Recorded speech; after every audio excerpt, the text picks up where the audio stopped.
Christian's irrational at the moment, or hopefully when Christian wakes up, that rational thing will come back into his body. Because that, remember, it's making an artificial distinction. If we hold it back together, we say that no, Christian is rational, but in the current temporary state, he's not exercising that. We might say he is potentially exercising, which he could not do unless he was already human. So a fetus could not potentially reason out mathematical formulas in the future unless they were already rational. They're already moving towards that stage. Now I think I might have gone for a little longer than I anticipated, and I've already cut out so much stuff, so that's a bit of providence. So I'm happy to go to some questions now. I had some moral conclusions that we could draw from that, but I'm happy to see how we go for Q&A at the moment to clarify what's already been said, and then if maybe we get a few minutes, we can draw some moral conclusions. But to sum it all up, personhood and human being are the same in the sense that all human beings are persons. Once you make that artificial distinction, you straight away fall into dualism, and you will never find an answer to these questions. You will never find an agreement amongst experts to the answer. And normally when that happens, it's because you've led yourself into an intellectual dead end. But if we keep that a human being is a unified substance, that their rational activity is intimately linked with their physical structure because it's one thing moving towards one purpose, then we can say that as soon as we see something growing, the name of that growth, or the name of that life, is human life. Okay? It doesn't require, like the candle, something to stick the string in. In fact, from that point on, it never receives anything different to what we do every day. Simple nourishment. Okay, there's no substantial change. So I'm happy for us to do some questions now. Yes, that's an interesting concept of essentially really defining in really one simple sentence what a human being is. I think that has profound implication. Now, if you assume that human being is a rational animal, then you can attach rights to that definition, can't you? But I would say that we wouldn't be assuming it's a rational animal, because the fact that you just said human brings us back to our definition of human, and in that definition of human is the word rational. So it's self-evident, we might say. Once you use the word human, embodied in that idea human, that essentia is a rational animal. But you're saying the essential characteristic of human ability is reason, which would distinguish it from animals. From what would I say, non-rational animals. Yeah. I mean, I suppose you've got to draw the line on what do you mean by rationality. I suppose apes at some level, or some animals less than humans who have some capacity for rationalism. The interesting thing is, and I was only talking about this the other day, is we don't see animals acting stupidly. Like, why would it do that? You know, say for example, if I see an ant walking across the floor right now, I'm assuming that ant is walking in that direction because it knows, in inverted commas knows, that there's something good for it on the other side, or at least assumes. Again, we're using these in terms of logistics. So in that sense, animals do act to achieve purposes, but then the question is, do they understand what those purposes are? And that's where we would distinguish between an intellectual being and a being who is simply acting that way out of instinct. So, so your concept of rationality is more something like abstract thought, capacity for abstract thoughts. Because you can say an ant scientifically operating on instinct. Yeah. But it's the significant is, yeah, the ant, even though it's acting on instinct, is still achieving, it's still acting in a way that makes sense, even though it's not intellectual. See, I think we have to be careful not to fall into the trap of bagging out animals to prove how high we are. I think if we realise that, hang on, these animals instinctively act in ways that make sense, that it's actually reasonable for a bird to build a nest. You know, it's not just flying around in a circle until it just drops dead. It's actually carrying out its life in a way which fulfills what it is, even though it's not understanding what a bird is. You know, you don't see bird class where they get all the little birds in front of them and talk about what a bird is. But it still seems to go about acting in a way that makes sense. And this was one of the great proofs for the Creator, because what the philosophers said was that all things act for an end. They act to achieve a good. How can animals who don't even know what good is act to achieve a good? The idea must be planted in them. You know, it must come from an intellect who can program them in a way to achieve their good without them knowing. So in that sense, we've got it a bit harder than the old birds. We've got to work it out. I tend to agree with that. Yeah. There is some verse where I read about animals like are perfect ones, very intellect. Yeah, well, Because we have a capacity to lead them. exactly right. Spot on, spot on. In some ways, we act a lot more irrationally than animals, which points to that doctrine of the fall, where it seems that we've been given these amazing gifts, but geez, we do some stupid things with them. Yeah, Lawrence. Yeah, Christian, isn't there a bit of a problem with your theory, considering that you seem to say that a dead apple tree is still an apple tree, but yet we wouldn't call Elvis, we would say he's dead. So is that, could you clarify why is the essentia and the essay lost when somebody dies? Yeah. So when somebody dies, we can still see their body. And remember, that was a lot of what I said. So it seems I could still say that corpse, I notice I use a different word for a reason, that corpse was Christian, is Christian. There's still a sense of identity that comes across. But now notice how what makes it a corpse is it's lost its unifying principle. It now decays. What we now see is a stage of decomposing. So when you remove life from something, remove the soul from something, and the parts immediately start to fall away. Remember at the start, what we said was, as soon as we see a unified integration of parts, in other words, life, that's where the organism begins, the same organism. So what is lost in that point is the soul or life, my act, which is why I can't be fully human. You know, and Christian theology has been very big on this, that the resurrection is the fulfillment of humanity. That if we were to somehow be in heaven and just be floating around like angels, it wouldn't seem natural to us. It's only proper that we have our physical bodies back. Just question here.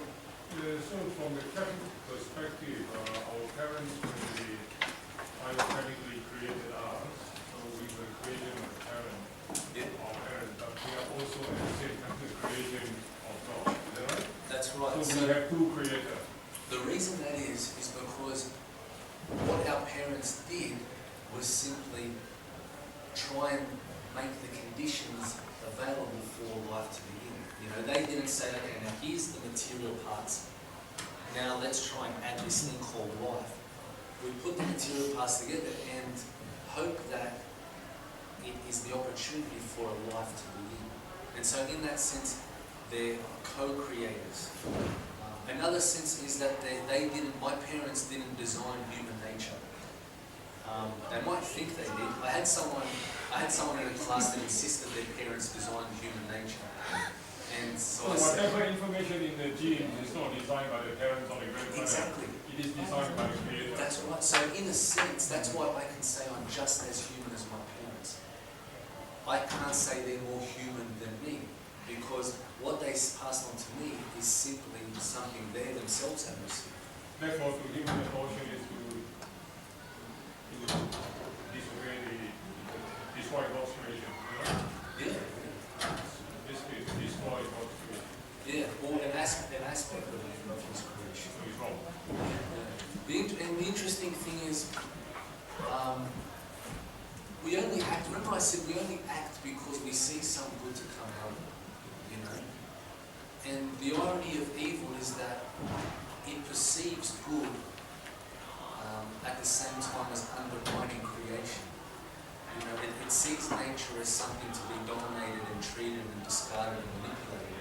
Instead of seeing that, no, in actual fact, the way I achieve happiness is to cooperate with the world around me. You know? So science sees evil as good. No, I would say that someone who's mistaken would see evil as good. It could be a scientist. Could be a It scientist. could be a surgeon. Yeah, could be anybody. So if he's against the Catholic Bible, then he's against God. Yeah, yeah. Then he's evil. Well, it would depend. See, that's where, it's like the question, how many times do you have to steal something before you get called a thief? And that's a separate question. What I would say is this, I would start defining someone by that the moment that they love what they're doing. So say, for example, a lot of us, through error or ignorance or through compulsion, might do an act that we don't really want to do, say an addiction, or out of ignorance we would think, oh, if I knew I wouldn't have done that. But say, for example, that I know what I'm doing and I like it. I'm not sorry for what I did, I enjoy it, and I plan to do that again. Then that is a character change. So if I'm someone who habitually takes things that don't belong to me, I think that's when the person should start being called a thief.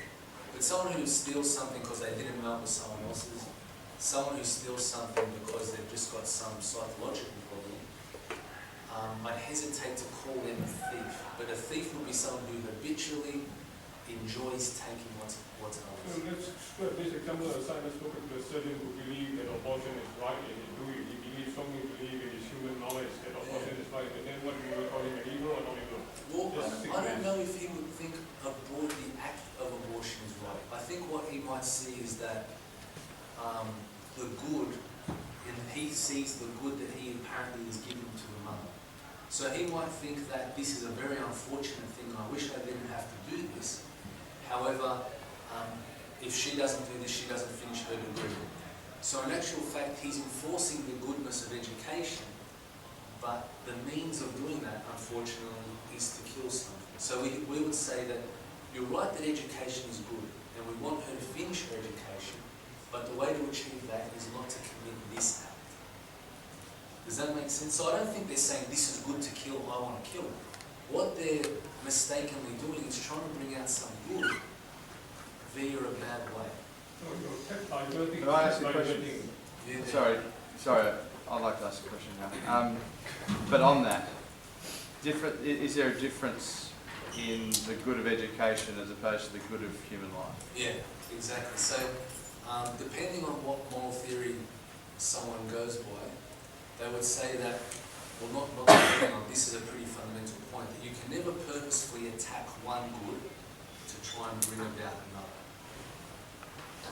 Okay, all of us, every one of us here in this room at some stage finds ourselves desiring something in life, but things happen we didn't expect.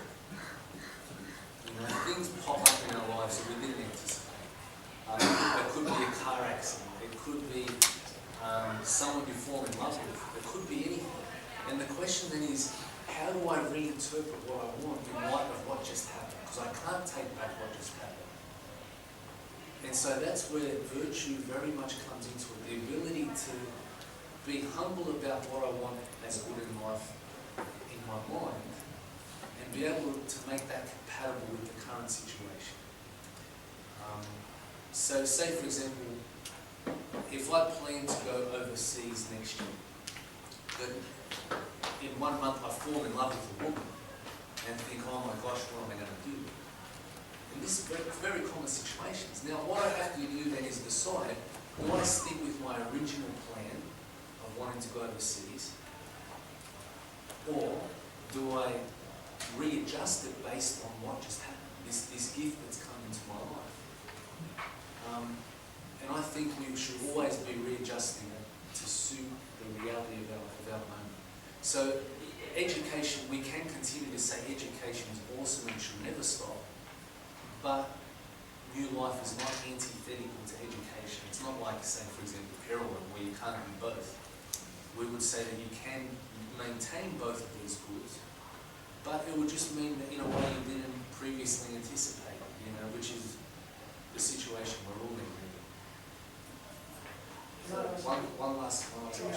I hear what you're saying, it's only invested in one common both goods. But you can see the situations where you have to make a hard choice between two goods. A classic example is talking about abortion, is whether in some cases the doctor is faced with the choice to save the mother or the child. So who does he choose? Does he perform the abortion to save the life of the mother, or does he not perform the abortion to the mother dies? See, in that case, it's important, if you break down the moral act, intention is a big thing. Okay, now say for example, if I was to be operated on tomorrow to have a life-threatening tumor and I died during the operation, we wouldn't say to the doctors, you murdered that man. They would say, no, what we were trying to do was to save his life. And accidentally, this is what happened. We did everything we could to avoid it. That's very different to saying, oh look, Christian, that's a pretty big tumor, let's just take you out.